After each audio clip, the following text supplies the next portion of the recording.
G6 news में सभी दर्शकों का फिर से एक बार स्वागत है। मैं हूं आपके साथ अदनान राज। तो आइए दर्शकों आगे बढ़ते हैं और एक नजर करते हैं आज की नई खबरों की ओर। ये कोई संयोग था या फिर चुनावी प्रयोग? चरणजीत चन्नी एमएलए थे तो संपत्ति बढ़ती गई, मंत्री से जब सीएम बने तो कम हुई और अब कर्जदार भी हो गए। पंजाब के पहले दलित सीएम चरणजीत चन्नी जब मंत्री रहे तो उनकी संपत्ति बढ़ती रही, हालांकि मुख्यमंत्री बनते ही इसमें कमी आ गई। यही नहीं, वह कर्जदार भी हो गए। 2012 में चुनाव लड़ने के दौरान चन्नी की संपत्ति 9 करोड़ 20 लाख थी और उन पर 17,72,000 का कर्जा भी था। 2017 में उनकी संपत्ति बढ़कर 11 करोड़ 70 लाख हो गई और कर्ज भी कम होकर 10,84,000 हो गया। बाहुबली के बेटे की योगी को चुनौती। बाहुबली हरिशंकर तिवारी के बेटे विनय बोले कि बीजेपी की जेब में संवैधानिक संस्थाएं हैं, फिर भी गोरखपुर में हारेंगे योगी। यूपी में 2022 विधानसभा चुनाव का बिगुल बज चुका है। सभी दल ब्राह्मण वोटर को साधने में लगे हैं। पूर्वांचल में ब्राह्मण चेहरे की बात करें तो नाम आता है विनय शंकर तिवारी और उनके पिता हरिशंकर तिवारी का।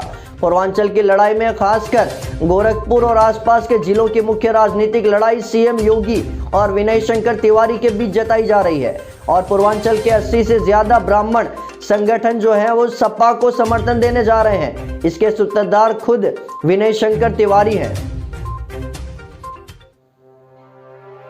कांग्रेस ने जारी की 4 प्रत्याशियों की लिस्ट। कानपुर की कल्याणपुर सीट से खुशी दुबे की मां की जगह बहन को दिया गया टिकट। कांग्रेस ने मंगलवार को 4 प्रत्याशियों की सूची जारी की है। इसमें कानपुर की कल्याणपुर सीट से खुशी दुबे की मां की जगह उनकी बहन नेहा तिवारी को टिकट दिया गया है। इसके अलावा पीलीभीत से शकील अहमद नूरी, शाहबाद से अजीमुशान, तिदुआरी से आदिशक्ति दीक्षित को टिकट दिया गया है।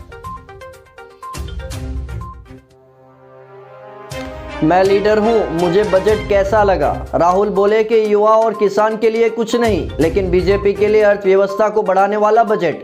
वित्त मंत्री निर्मला सीतारमण ने मंगलवार को लोकसभा में अपना चौथा आम बजट पेश किया। यह पूरी तरह चुनावी नजर आ रहा है। इसमें किसानों, छात्रों और बेरोजगारों का खास ध्यान रखा गया है। बजट पर प्रतिक्रिया भी आने लगी है। भाजपा जहां इसे आम आदमी का बजट कह रही है, वहीं विपक्ष सरकार को कोसने में लगा है। आइए तो जानते हैं बजट पर किस तरह की प्रक्रियाएं हुई है, जिसमें राहुल गांधी ने कहा कि इसके अंदर किसानों के ऊपर कोई ध्यान नहीं दिया गया।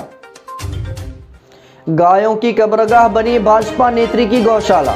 जेसीबी ड्राइवर बोला कि 100 नहीं 850 गायों को रातों रात दफनाया गया है।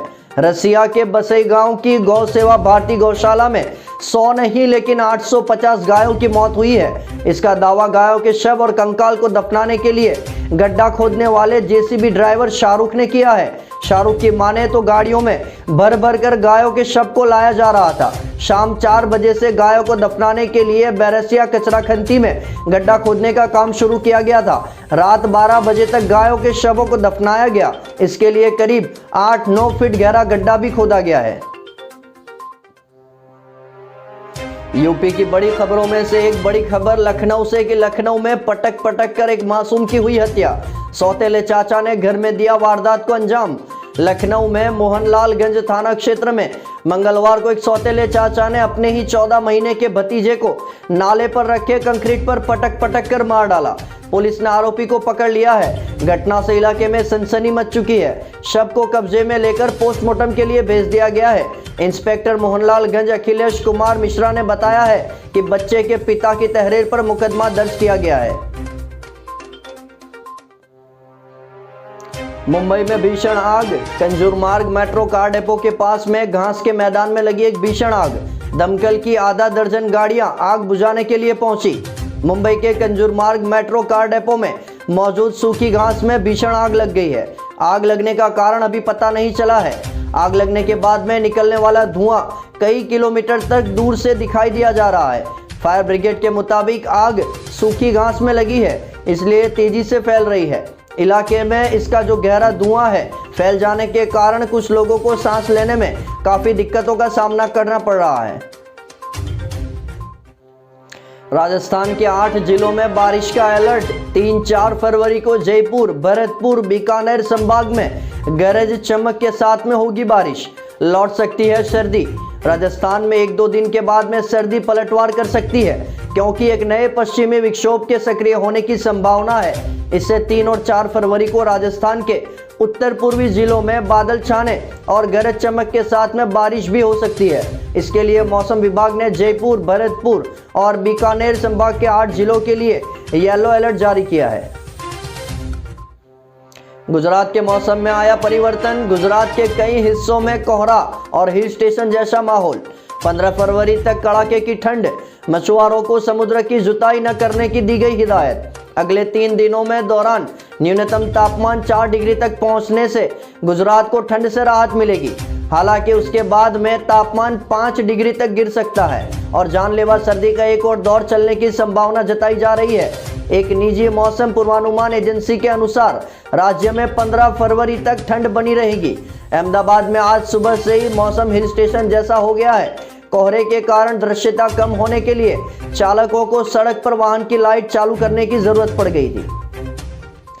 डभोई के पास में नर्मदा नहर में हुई गैप, खेतों में हुआ जल भराव। गुजरात की जीवन रेखा नर्मदा परियोजना सूबा के किसानों के लिए दिन ब दिन अभिशाप बनती जा रही है।